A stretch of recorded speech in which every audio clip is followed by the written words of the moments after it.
美国来说，它什么都要。对他来说，它的产业里头，科技也要，军事也要，而且它的军工全部被卡住。但是中国现在在所谓，我想我们看到他的宣布里头，民用跟军用是泾渭分明的。乃至这稀土禁令出来之后呢，商务部很快就发缓和说，民用或商用的部分的话不会有太大的影响，它有些缓和。可是军用它咬得很死，也就是这次包括川普习会见面当中，美国要的稀土跟中国会给让的稀土，难道都依照美国？我认为不可能。大陆商务部呢，已经对全球发出的这个稀土出口管制公告第61号的第6条就规定，境外特定出口经营者申请两用物资，也就是民用跟军用。那当然，多半都指的是稀土啊。这个出口许可的有关文件都要以中文为准。现在不但是要学汉学，还要学中文啊，因为呢，申请表格你必须用中文填写，否则不过关。好，那么最近呢，也看到了川普和澳洲总理 Albanese 呢，在20号正式签署了稀土与关键矿产的合作协议啊，计划的总额高达85亿美元，大概是新台币2600亿左右。川普也表示呢，美国希望，并且正在积极建造一条不依赖中国大陆的供应链，而且他还预告，他说1年后，美国的稀土和关键矿产将会多到不知道该怎么处理。听听他的话，真的是很夸张哈。来，我给大家看一下，为什么川普一定要这么说。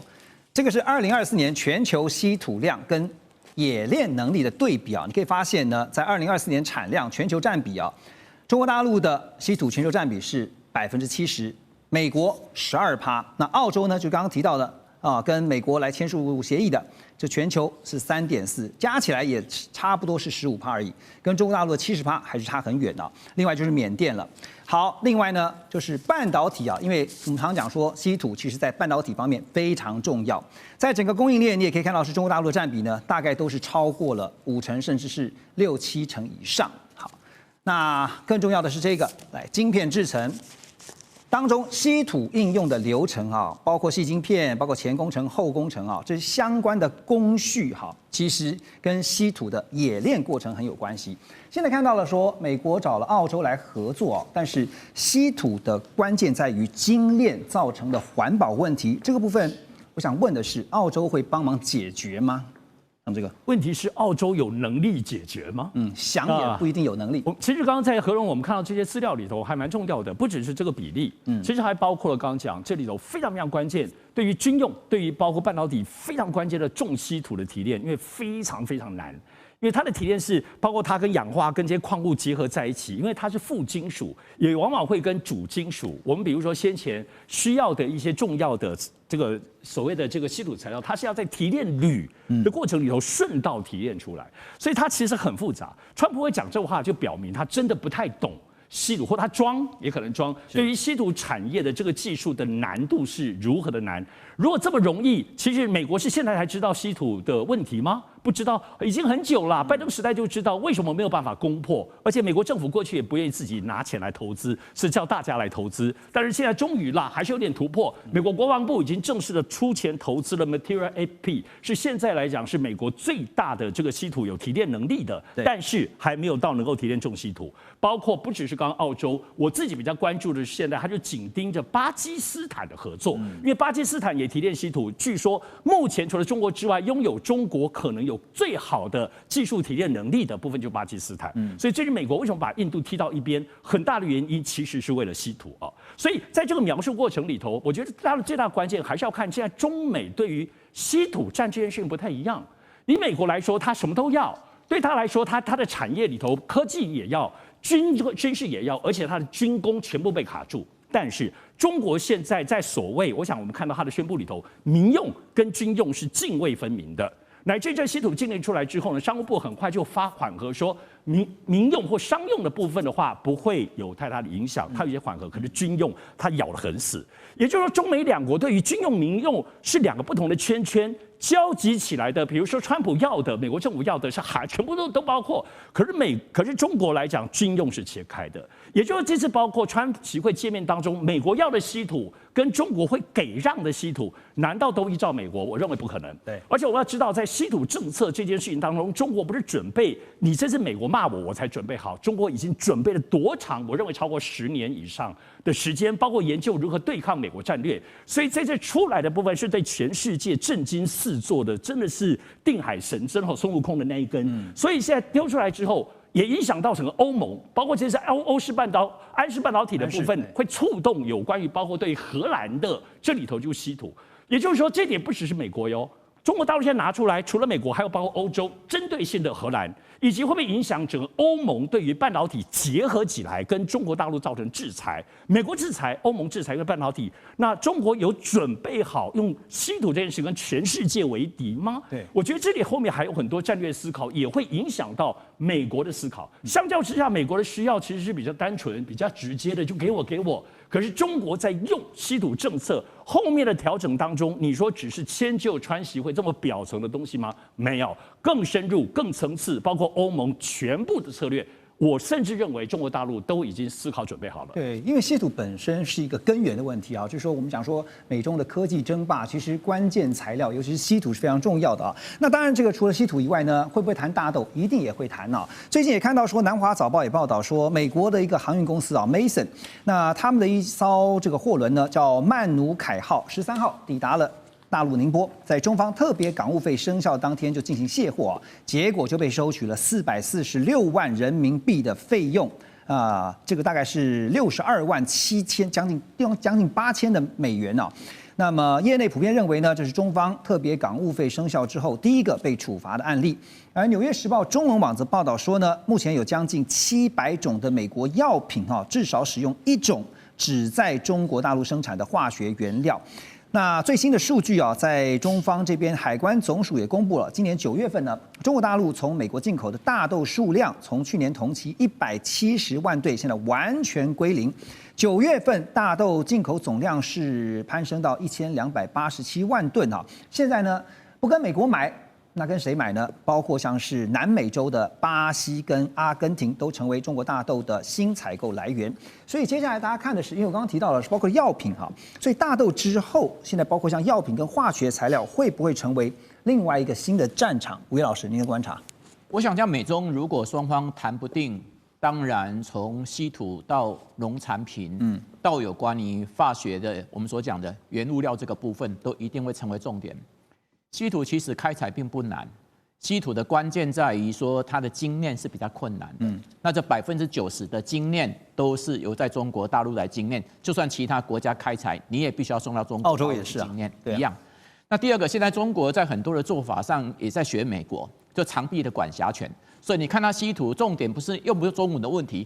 重点在于说，凡是不仅是境内管辖，境外稀土出口到外国，你有使用到一定比例的所谓中国的这样一个所谓出口的稀土跟技术，中国通通纳管，所以它也在进行所谓长臂管辖权的问题嘛，所以大家都在这个问题上都彼此之间的博弈嘛。大豆的问题，我觉得说应该是只要美中达成协议，这个问题应该是最好解决的。因为去年来讲的话，美国出口到中国到大豆占美国出口还有51%左右嘛，那现在降到0嘛。所以说，只要美中能够谈定，我相信大豆基本上不是一个很困难的问题。只是因为大豆本身的生产的地方都是川普的主要的所谓选区，对，所以从这个角度来讲，双方就把它当成是一个谈判的要点嘛。那当然，你刚刚所讲的，川普想做几个什么？第一个，他想做半导体嘛；第二个，他想做晶片嘛；第三个，他想做 AI。这3个大概还有军工企业，这4个大概都是跟稀土精炼有关。那第二个，川普一定想做什么？想做汽车嘛，想做制造业这个部分嘛，想做所谓造船嘛，这个部分也跟稀土有相关。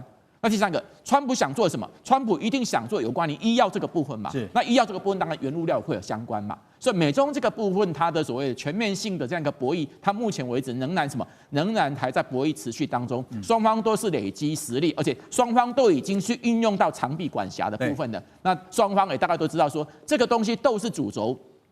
但是不破是底线，因为一旦破的话，对双方的承受度、冲击度非常大。中方现在就是如法炮制美国怎么做，中国就怎么做。那打大豆的，因为大豆跟民生相关你知道大豆这个所使用的相关的一些衍生性的产品非常的多而且呢，讲到民生呢，10月底因为美国一个非常重要的节，就是我们刚刚讲的万圣节现在你知道吗？一顶便装帽子呢，这个要价是30美元，大约台币是1000块钱天哪，很难想象哈。那美国90%的万圣节商品呢，都含有中国大陆制造的零件。有一家这个万圣节用品的公司老板就表示说呢，大部分的儿童服装价格有可能会上涨3到4美元，成人的这个大人的服装上涨5到8美元。另外，在北卡，那这是全美家具之乡啊，北卡罗来纳州一家这个家具厂的执行长也说，这个产业的利润通常都只有4%到5%，但是他们已经连续5、6个月吸收全球关税的1半成本，现在没有什么利润空间了。所以呢，最终这些成本，抱歉，还是得转嫁给消费者。好，现在看到了，川普发动的全球关税战开始出现的效应，已经逐渐深入到是美国民间啊。可是单靠他现在要补贴啦，关税的收入 cover 得了吗？大使？应该是没有办法 cover 啊。基本上关税都是转嫁到消费者的，就是说这些进口商啊或中间商，他只会消化一部分，他没有办法全部消化，而且可能就一段时期。对，有人算过，大概差不多应该是差不多80%，基本上都是由消费者来转嫁。那事实上你算一下，现在美国大概给他的进口东西平均的进口的关税大概加到20%到25%了，对。那所以这个就是说，这25%我们就算一个8折好了哈。如果是20%的话，那16%。所以美国的这个各种物品它可能要增加16%，那最后由消费者负担。那现在问题就变成，他如果把中国大陆的这次没谈好，中国大陆所有物品变成100%的话，那基本上的话，很多货品会缺货。而不是说这个会涨价的问题啊，这个根本就不会进行交易了。美国总统川普呢，在接受福斯商业新闻网的采访时也坦言，他说对中国大陆发动的关税这个威胁要征收的高关税是不可持续的。我们看到了北京在祭出了稀土出口是采取事先审查这个措施之后呢，目前看起来是在12月1号才会正式的来实施，但是呢，具体的细节呢没有进一步的公布。而川普呢也一度要威胁呢，说从11月开始要从中国大陆进口这些商品当中呢来加征100%的关税，甚至还扬言说 APEC 那么习川会就干脆也没见面的必要。但是我们也看到了，他后来改口表示，他说什么呢？他说跟习近平相处得很好了，认为美中之间没事的，但必须达成公平协议，而且他说这一定要公平。另外是美国的财长贝森特呢，他也表示，如果北京放弃最新的稀土出口管制计划，那么美方愿意延长对中商品高关税的暂停期限。目前说法是说大概再延3个月不过中方会理会吗？好，贝森特最近也才言辞批评了中方的贸易谈判副代表李成钢。而就在我们录影的当下有一个最新的消息，我来念给大家听，就是川普呢再度抛了一个震撼弹。他说从11月1号开始因为是在美东时间17号签署的行政命令，11月1号开始对进口的中型还有重型卡车以及相对的相关的零件课征25%的关税。而且对进口巴士要加征10%的关税。其实讲到了习川会，大家都在看这个川普好像是比较想见习近平不过现在习近平就是按兵不动。可是看到美方似乎也只有一招，就是关税、关税、关税。聂老师 ，OK， 西洋拳、太极拳的这个搏斗已经非常清楚。太极拳打得很凶，打出去，3招就你讲的关税、关税还是关税嘛。打到最后，你看那只龙从海中突然跳出一只头，他想打它，哎呀，你看被我打下去，噗，身体再打，发现身体这么长，他根本不知道这个海中的龙这个潜龙到底里面有多少的太极拳的实力，这个逆来顺受来回击你。是，我觉得他怕到不得了，美国怕不了，所以当然会想见习近平，因为他真的想一窥究竟你到底有什么东西。因为喊在天空中的老鹰，天天喊关税关税，我要吃你，你再不听我就要打你。他喊欠了全世界，但是这只龙真的有太多的武器。你刚刚讲的震撼弹是震撼弹吗？还是关税？卡车巴士又怎样？我跟你讲讲得很清楚。他说你如果关税这个稀土禁令，这个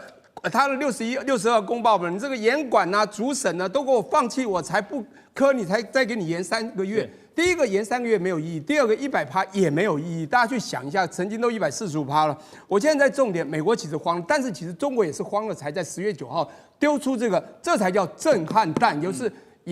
严管和主审。这个啊，大家一定要去爬文。其实中国会丢出这个是有2个原因。当然，第一个我们都知道，未来的终极战争就是晶片的先进制程和稀土里面最高阶的可能军用等等的东西。可这里面都有所谓的技术人才和基础设施的问题。这就叫技术，因为在9月20号有个潘朵拉的盒子到了白宫，竟然有一个铁杆兄弟的巴基斯坦，这个很可怕总理这个谢里夫和元帅这个穆尼尔拿到那边去打开，告诉川普，我要贡献给你，你也要保护我，印度不要只对他好，中国有帮我，你也帮我，这个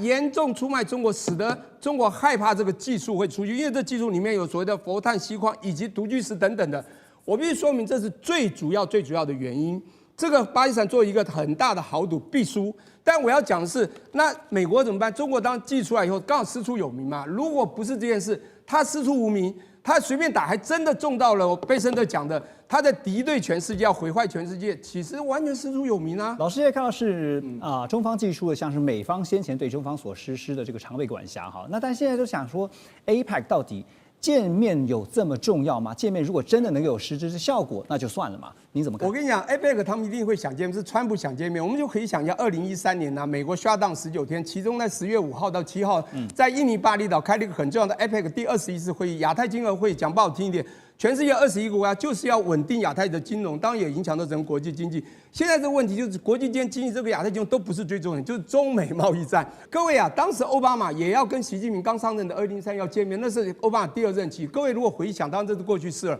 当时呢，奥巴马因为shutdown政府下他没有去，所以那时候一枝独秀就是习近平。这一次讲不好，你川普绝对会想去啊，那当然也希望能见到习近平，搞不好习近平。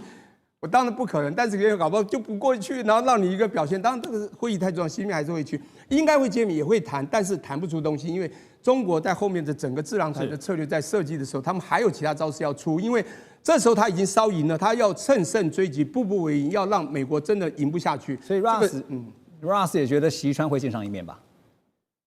目前真的是很难讲啊，问题到最后都还有变数。当然了，第一，因为政府关门啊，或许最后其实川普放弃去亚洲这个亚洲行是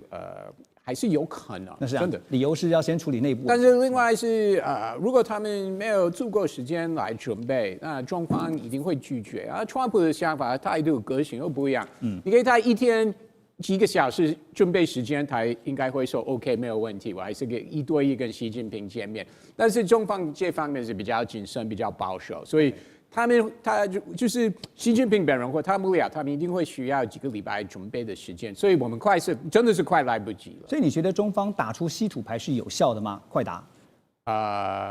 没有，我觉得你觉得没有效？没有效。好，我进一步问你哈，因为这个财长贝森特他已经批评了说，北京的管制啊，说稀土出口是与世界对抗，他要拉着全球啊，跟着这个中国大陆来为敌哈。他也告诉媒体说呢，这对美国的盟友来说，他特别强调，盟友来说是一个清楚的讯号，就是大家必须团结，而且我们将这么做哈。那当然呢，国务院旗下就是大陆国务院旗下的中国网也发表文章。他特别强调说呢，为什么会有这样的举动呢？就是因应境外组织把稀土转移到敏感领域的必要之举，而且这句话很重要，中国大陆正在成为全球稀土秩序的管理者。好，有一份资料研究是这样讲哈，稀土交易所的指出呢，美国目前缺乏全面的基础设施来挑战中方的稀土主导地位。而且他们估计至少要大概到2040年才能够实施供应链的自主，就算乐观一点，也得在7年也就是2032才有办法实现。所以现在说，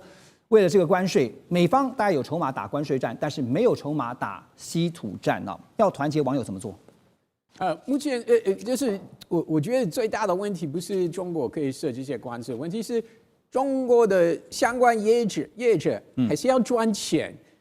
他们不能不卖出去他们的东西，这些稀土，所以即使中方有设这些限制出口管制机制的话，迟早还是要答应业者把东西卖出去。好，你讲到一个关键，就是中方还是得要卖东西，对，那美方也是一样，他还是得要买东西，所以双方就盯在那个地方，不是吗？美国还是会继续买，其实这个有点像农产品一样，目前中国不买美国农产品，这个对美国农民也是对川普是非常大的冲击。但是中方还是要买这个东西，当然他们有别的选择，他们可以去巴西或阿根廷，但是他们比较就是业者也是比较希望可以继续买美国的商品。目前有看法是认为说关税大概只能换到大豆，他没有办法换到稀土，觉得？这个其实也要看川普跟习近平到底能不能见面。因为要记得一件事情，大家都知道 ，Trump is the best negotiator， 对不对？他自己认为，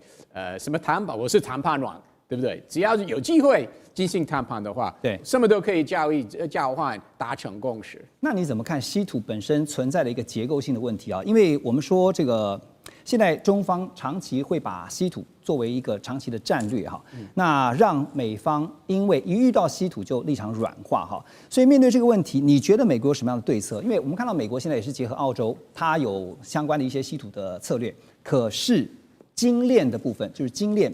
这一块还是得回到中国大陆，所以结构性问题怎么处理？这个川普政府已经有相关的动作，第一会松绑相关的许可的这个申请或核准许可的程序了，那希望这个精炼可以在美国扩大。对，那另外，川普政府就是跟过去美国政府非常不一样，已经开始直接把美国政府的钱投资相关企业。那如果再次会有类似的机会，因为前几个月国防部有大投资在一个精炼公司，对不对？7个，对。那川普政府已经说了，如果还有其他的机会，我们还是愿意投资了。那我相信，不管是川普政府或下一个美国总统等等，那以后美国政府可能因为这个是关键的产品。为了国防，为了美国其他的行业，美国政府可能会继续直接投资这个行业，把这个精炼拿回到美国去了。好，所以关键就是时间问题啊。姜老师，我继续请教你啊。来，我们看一下画面右边啊，这个是《晶片战争》这本书的作者啊，叫 Miller。他说呢，中国大陆的稀土许可这个合可制度的影响啊，几乎可能会遍及全球的晶片业者，但是也会加速全球发展出一个非中国的稀土供应链。另外，在右下方呢，聚亨网啊，北风窗。他引述了北风窗的报道，说其实中国大陆还有一项法宝，就是全球工业用的金刚石啊，中国大陆的占比是95%啊，这个产量非常的高。那这个金刚石呢，这工业用的金刚石是具有高硬度、高耐磨度的特性，特别用在晶片生产线上，你要来切割细片的，这个细片如果不能切的话，就完了。那所以我想请这个姜老师带我们来了解一下，这个科普一下。稀土当然分非常多种哈，在晶片制造上面扮演什么样的角色？还有怎么看这个工业用的金刚石 ？OK， 好，那其实稀土大家会觉得说它是某一种土，那其实稀土它是17种的化学元素的总称哦。在2024年，那稀土呢，在中国其实有占70%，然后它精炼啊，全世界送到大陆去精炼有90%。那第二大稀土生产国是哪里？其实是美国哦。美国是11.5%，它其实只占1/6。那再来是澳大利亚跟缅甸的总和大概是10% 左右。所以其实稀土到处可见。那为什么现在会弄成这样的僵局？主要的原因是因为它其实是高污染的东西。那高污染的话，那过去美国就觉得这种高污染的东西应该在开发中国家，比如说丢给中国啊。那比如说像半导体，美国也觉得这个东西高污染。很没有效率，所以就丢给台湾。那导致因为过去因为全球化的分工，导致现在反效果来了。现在后悔莫及啊！后悔莫及，那没办法。那我要很快的去重振整个样子的制程，我觉得现阶段来说是没有那么的乐观。那同时呢，刚提到稀土其实到处都有。那目前日本的话是在那个海里面去挖海里面的泥土，然后试着要去精炼。那刚刚有提到说稀土要用在半导体的哪个部分？我们用一个很简单的比喻，通电的东西会需要半导体，能动的东西会需要稀土。OK， 那什么东西能动的？比如说我们现在的马达里面的磁铁都会用稀土。那刚刚提到的研磨会用到稀土。那又提到刚刚又在说，大陆好像有个大烧招叫做人工钻石嘛。那人工钻石用在哪里？第一个会用在研磨。那第二个，他们可能会说用在切割，但是目前来说，晶片因为很优秀，所以它基本上是用雷射切割。那有一个可能也许是记者朋友，也许是物质，因为英文都是 diamond。那 diamond 还会用在哪里？新的第5代的化合物半导体，它其实就是钻石，用蒸镀的方式。那过去可能是第1代、第2代、第3代、第4代。到第5代，我们过去都一直觉得说第5代化合物半导体可能大陆追不上来。那最近有一些论文的引用，还有一些论文的发表，发觉说，没想到大陆竟然在化合物半导体这一块追上来了。OK， 所以等一下我们要来更进一步的去看哈，现在从美中之间的竞争，你可以看到是中国大陆似乎抓到了川普的一个盲点或者他的软肋哈。不过不是稀土，而是美股怎么说？马上回来。2025全球局势必须关注，中美赛局牵动地缘风险，连带影响台海两岸未来。环宇全世界，关心全世界，权威分析，专业观察，客观立场。每周6日，请您准时锁定，一同关心全球大事的瞬息万变。中国大陆在10月9号，他们商务部突然宣布了一件事情就是对于境外组织和个人出口含有中国成分的稀土产品，或者是使用大陆相关的技术在境外生产，都必须先取得中方的出口许可。这个消息杀得美方措手不及，川普听到看到当然火大，立刻就发了刚刚说的长文，而且还采取动作反击。这特别之处在于，这次根据中方的公告，最终用途是研发还有生产14奈米以及以下的逻辑晶片，或者是256层级以上作为记忆体用途的储存晶片以及制造上面这些所谓的制成的半导体生产设备、测试设备跟材料，或者是研发具有潜在军事用途的人工智慧的出口申请，都会采取逐案审核。讲大白话就是越来越严格。好，川普就发文痛批。但是大家看到了中国大陆的做法，会觉得有点熟悉因为这个做法好像是美国在做的这几乎就是美国怎么做，中国大陆就怎么做倩姐怎么看？对这一轮呢，当然是将来会造成的后果会是稀土的去全球化，它不会是一个全球自由流动的。但是前面我觉得你讲得很好，因为稀土管制的全面化。事实上，就跟美国芯片管制的全面化几乎是一模一样。对。那么中间呢，它除了是我们平常看的，譬如说原产地的规定还有你出口限制以外呢，最重要的是 FDPR， 就是 Foreign Direct Product Rule 那这个 FDPR 呢，让美国当时能够扩大它的管制的范围，是包含了原技术、设备、外国产品，甚至呢。可以追溯到最终成品里面，只要有美国的部分，它都可以管制。所以呢，你现在看我们这一次中国大陆所做的这个稀土管制，它表面上就是稀土、磁铁分离技术跟设备，就是连设备都有了。对。但是它更重要的，它有特别讲的是说，可以追溯中间的含中比例，就是中国的比例跟成分。还有呢，加工环节。那这2个呢，就在域外就有适用了，其他的国家就会纳入这个管辖。对。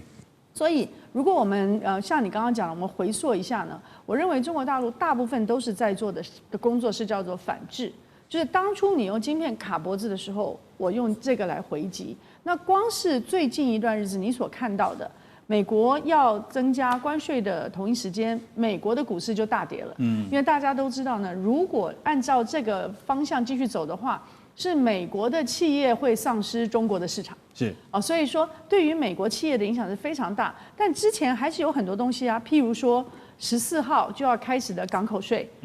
你要征，那我就对等的征，就是对等，这是在 WTO 的规定里面是可以的。所以港口税美国要做，那中国大陆也要做。所以很多东西你看到有点像是桌球或者是那个网球，对，不是乒乓球呢，就是网球，就是你来我往，已经越来越快。原来我们看到的是围棋就是大大的大范围在棋局里面的布局，可是现在已经进入了你来我往，你来我往，快要到收官的时候。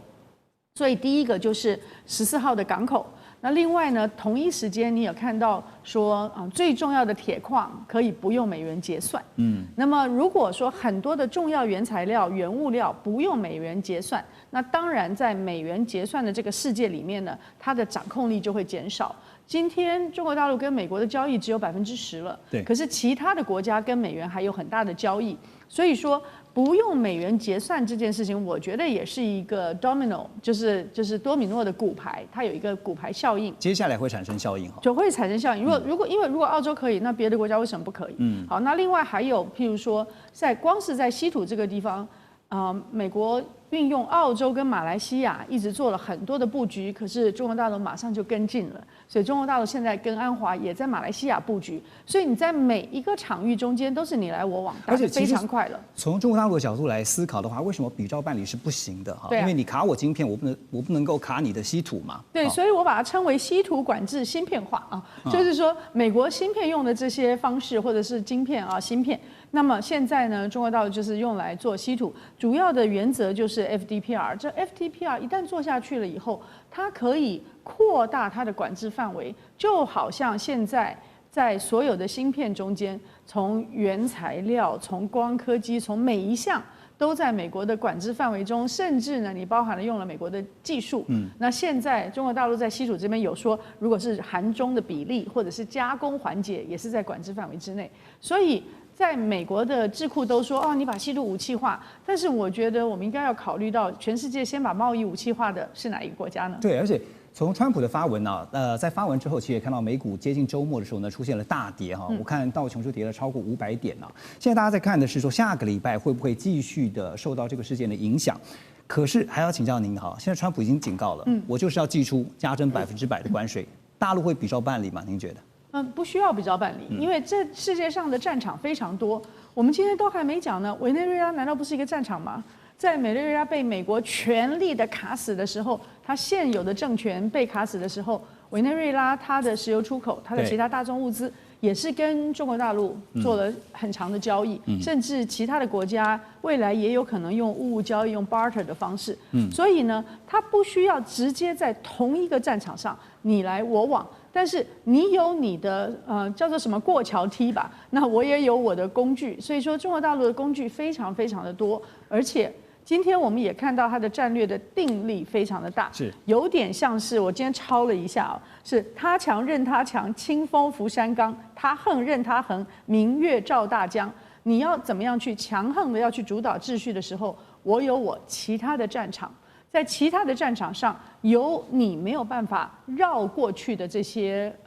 现在叫卡脖子的东西，所以不一定要1对1的对应。我再问一下哈，因为这张图哈，其实告诉大家说，不管是在消费性的电子产品、国防，还有包括 EV 啊，就是电动车啊，还有呢医疗相关的产业相关的机器人啊，你可以看到这一行啊，这是告诉大家说，大陆在稀土上面所占的比例啊，这个影响力真的是非常大，所以稀土确实是美国的软肋了。对，尤其是你把它分成前面的开采分离，后面的精炼，对，一直到永磁体的制造，越往后面做，中国大陆的优势就越强，尤其是在永磁的部分。那这个永磁的部分大概应该是有80%左右，包含技术。是。那么，所以你在这些所有的技术在转型的这些比较先进的科技里面呢，当然都会需要，不是需要那个 earth 啊，有些军工产业在提炼的时候是需要那个土，但是也有很多呢是需要你后面的永磁。所以我们现在看到的不是一个单点，而是一个全面的，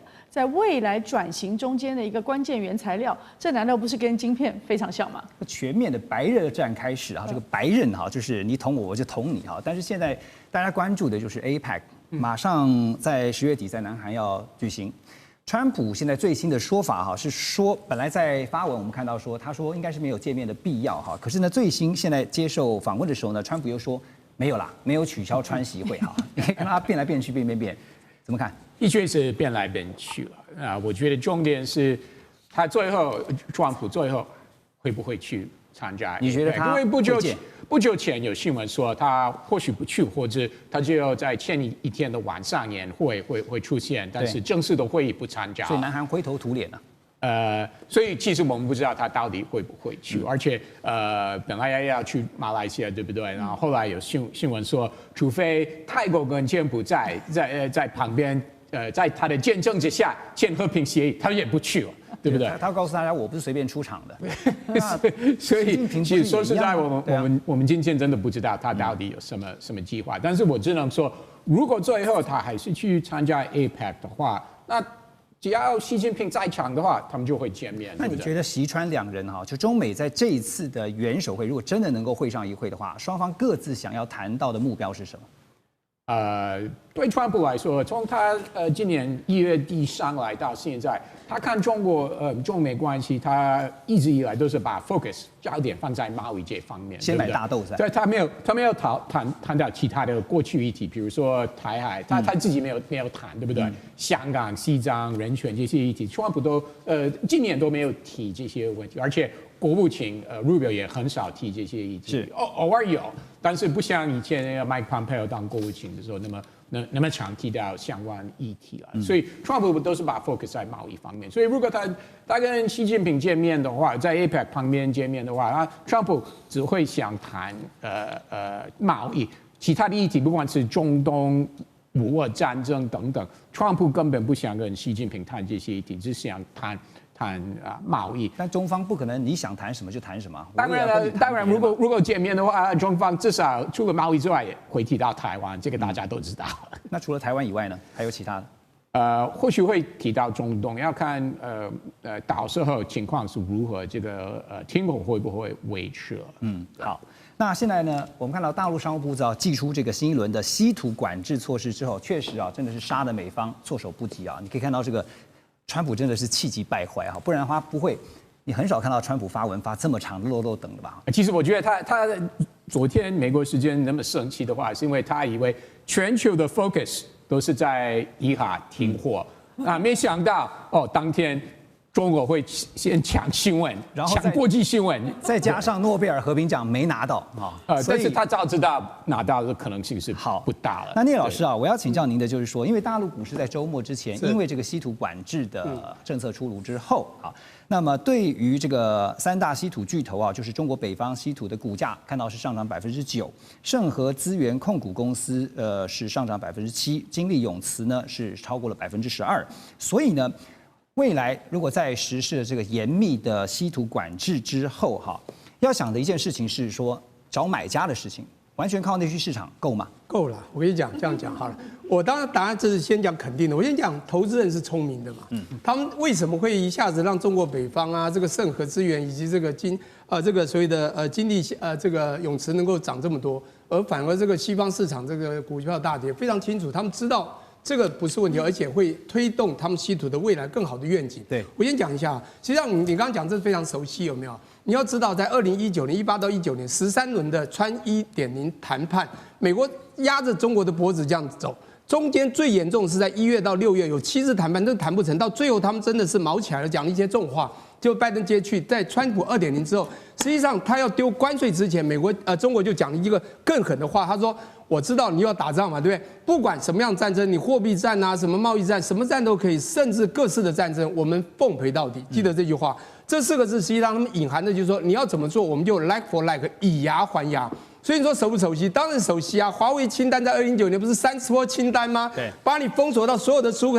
口管制全部封锁，还不只是在2018开始打中兴、华为这样而已，就是打到了现在，其实中国就学你这一招嘛，就是以牙还牙，非常清楚嘛好，那我今天要讲就是说。那你要知道这一次做的，我觉得他61号和60号公报主要有2件主要的事情。其实稀土的17种原料，它要做的东西太多，像刚才有这个永久磁铁、永磁这个磁铁等等的这些东西，对这个到高阶的科技到军用时要使用的，这才是他们关心的，倒不是一般的这个所谓的这个稀土。我先讲，它这次叫做严管，第二个是主审。这是2个，一个是技术的严管，因为一样的，美国也是在技术上特别严管它并不是说所有东西都锁你成熟制成的晶片它哪要锁你？你看 H20到了中国算力，这个从H100降到28%的，结果中国也做起来了，对不对？就把你这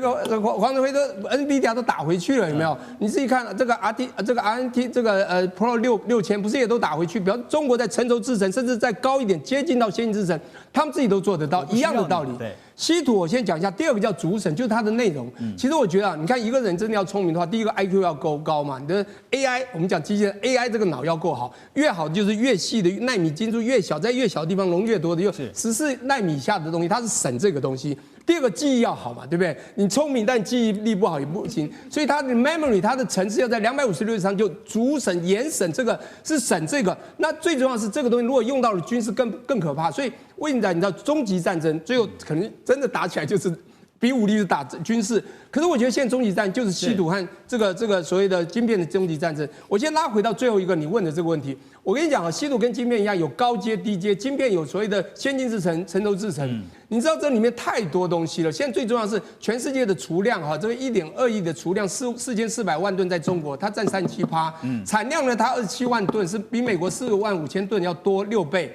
那重点是它的萃取冶炼这个技术啊，在那10年从徐光宪和他的这个夫人嘛高甲霞研究出来这个所谓的萃取分离技术之后，这个技术啊，就像你黄金要萃取到99.9%，那不是那么容易啊。它的技术已经控制到全球的90%嘛，所以美国怕的是这个，所以它严管是这个东西嘛。那你说它怎么会卖不出去？它成熟一般我们讲低阶的这种民用的，其实大家需要的，它一样这个市场会很大啊，所以股票会涨啊。但是那种高阶的却需要的，我跟你讲是很大到你可能做不出这么多哎，就跟晶片一样啊。台积电全世界强，所以他怎么会担心呢？所以这个答案是肯定的，因此投资人是聪明的。美国的财政部长 Bessent 跟中国大陆国务院副总理主管经济事务的何立峰，那么将在西班牙马德里举行第4轮美中经贸高阶的会谈。外界非常关注的是，这个会谈呢会不会影响到接下来大家一直议论纷纷的川习会两国元首的峰会。另外呢，双方现在在贸易战是进入了延长赛的时间呢，但是这第4次的经贸高阶会谈会不会谈出最后也是一个继续往后延呢？值得注意的是呢，最近中美双方的高层也看到他们展开了密切的互动，包括两国的防长通了视讯电话，另外外长王毅跟 Rubio 也是通电话，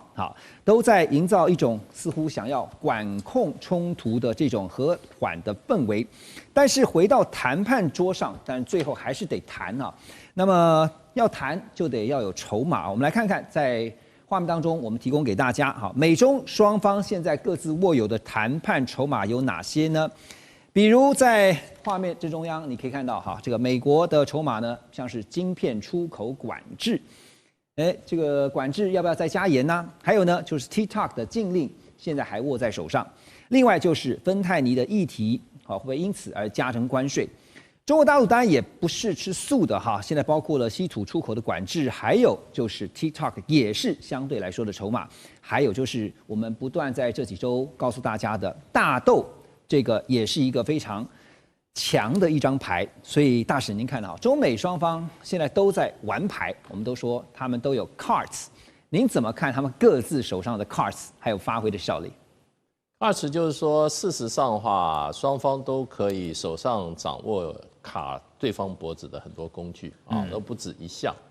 那另外一方面就变成就是说，双方呢。基本上，美国还是采取进取的态度，也就是说不安于所谓的现状的冻结。那么中国大陆呢是态度是越来越强硬。那过去是所谓的要谈就大门敞开，要打随时奉陪到底。那到最近李成钢在华府访问，李成钢也是中国大陆商务部的副部长，对，首席经贸谈判代表他接受记者访问的时候，他说。中国贸易对美的新政策就是只会谈不会让，所以就变成就是说立场很明显，而且更强硬的感觉不过整个来讲的话，本来这个美中贸易战本来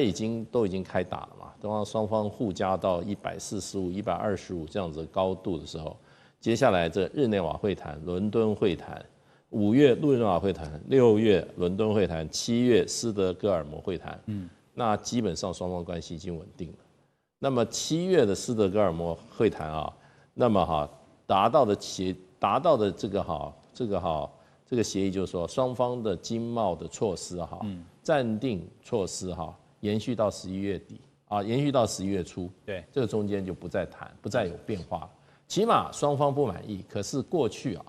尤其在这个伦敦会谈确定的这些相互的贸易条件，他就给他停在那个地方了。那免战牌高挂，一直到11月初。大使，您觉得会不会继续谈到最后，是还是继续往后延？因为已经延了现在看起来不90天了，是情况不是这样。OK， 因为就是说，这里面最大的问题就是川普事实上话，那是不是一日数变啊？那1月也有好几遍。那川普的问题就变成就是说，他最近尤其在这个7月斯德哥尔摩会谈以后啊，他又出招。他第一个，他觉得稀土的部分你耍我，你不是要开放吗？可是我好像还是有问题，不是我预期的那么好。所以第一个稀土他又出来 complain， 就是说你不给我的话，我有什么？我有毁灭性的武器。他讲的话很重啊。那第二个就变成川普也提出一些新的要求，我觉得他过去可能有谈，不是那么，他居然在他的那个 True Social 里面写篇文章说，我们的大豆实在非常好啊，你们应该买我们的大豆啊。然后最后赶快来买。结尾是 Thank you President Xi。他先谢谢习的，那就是说他这个农业州的压力现在极大。对，我的了解就是说，很多农业州的农民濒临破产。对，那因为中国大陆事实上贸易战开打，不是大豆不买啊，玉米也不买，小麦也不买。大豆最近还遇到盛产期耶，生产期什么都不要，大陆现在什么都没有进。对，那所以这个东西又变成川普又要找中国大陆来开刀。第三个很关键的就是说，美俄的关系短暂可能透露出来那个蜜月期现在已经破局了。美俄关系走恶。过去美俄关系如果说就是说改善的话，那就不会说哎呀你去买俄罗斯的煤油我就制裁你，对，你去买俄罗斯的原油是我制裁你。对，现在美国又要天天在喊说我要对俄罗斯进行新一波的制裁，又怎么更加强制裁？那这个关系走又会想到中国大陆还是俄罗斯尤其原油的一个大买家。那所以这几个问题加起来就变成就是说。虽然7月份的斯德哥尔摩是说免战牌3个月，现在看起来挂不住了。所以本来这个川普没有等1个月他就准备翻脸了。那个时候就看到李成钢突然说我到北京去一趟，我到华府去一趟。所以李成钢8月27到29到了北京去，到了华府去了一趟，接触面非常广。跟这个商务部、跟 USTR、跟这个财政部都见了面。他出来接受第一出来谈他说会谈没什么成效，会谈没什么成效。然后他也撂了一句话，他说中国贸易谈判的新策略是只谈不让。对，就像刚刚您提到了是说在中美的高阶经贸会谈之前，李成钢先把中国大陆的立场讲得清楚一点，就是告诉你说我会谈，但是我不会让这件事情。那现在看到美中双方当然都高来高去彼此过招。美国现在也打一个算盘呢，就是透过墨西哥来间接的对中国大陆打击，因为墨西哥传出正在计划呢，要对来自没有签署贸易协定国家的关键进口产品要大幅的提高关税。当然，这当中受到冲击最严重的，目前外界预估恐怕就是中国大陆的汽车专家指出呢，大陆的汽车将面临最高50%的高额关税，这已经是世界贸易组织所允许的最高上限。但是有个问题就是呢，去年欧盟也把这个税加到了45%，所以看到说会不会对于这个中国电动车有冲击呢？结果呢，中国的电动车照样在欧洲还是卖得顺风顺水的就是比亚迪在欧洲的销量现在飙升了3倍。所以说，现在回到了墨西哥这边陆老师，您觉得墨西哥当然夹在中美之间，它是非常为难的，可是它不得不得做出一些决定先来聊一下，您觉得墨西哥两难是什么呢？墨西哥的两难就是它在跟美国之间，它的关系非常密切。那它出口的70%都去往美国，所以美国是它最大的这个出口国，也占它的这个贸易的比重非常重。那中国呢，又是在墨西哥呢近年来投资最多的公司，那双方的贸易往来也越来越密切。那墨西哥的这个汽车人口，包括它相关产业的话，将近150万人。所以是一个非常大的产业。对，老师点到一个重点这个中国大陆汽车业对墨西哥投资的金额是超过70亿美元。对，然后呢，也是墨西哥最大的就业人口的来源。对，所以这样比较起来，所以墨西哥的纺织、家电、汽车零组件几乎都是中国大陆来供应，而且中国大陆是以很便宜的价格来供应。但是即使如此，假设墨西哥要实施50%，从20% 的关税提高到50% 的关税的话，它目的是想削弱中国的竞争力还有销售量。当然，一方面是跟美国一个交代，一方面美国在策略上希望墨西哥这样做，最主要用意是他想要成为一个案例、范例。如果以后他要求其他国家对中国课2级关税的话，有一个例子，你看墨西哥这样做了，你也是可以的。但是回头再看，比亚迪在欧洲45% 了，那它还是一样销售量增加3倍。那同样的，比亚迪的车在墨西哥，可能它最便宜的电动车大概65万的台币左右，可是美国通用汽车在墨西哥一辆车可能要130-140万台币左右。所以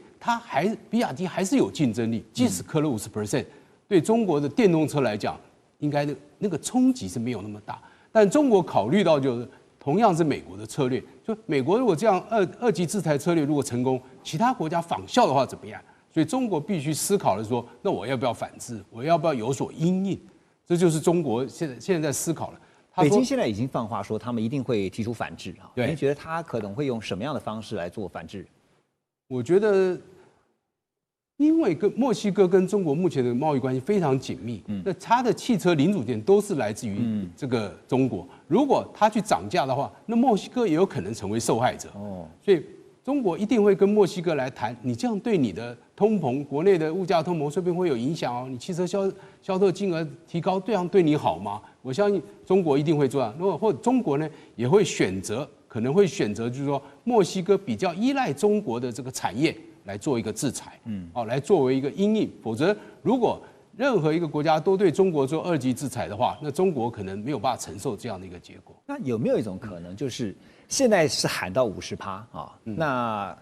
但是基于您上次这刚刚讲的以上的考量啊，最后墨西哥把它稍微微调下来，不是刻到这么高的一个比例，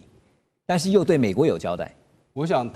墨西哥是两边为难，也希望两边都和好。因为一个是对他最大的出口国，一个是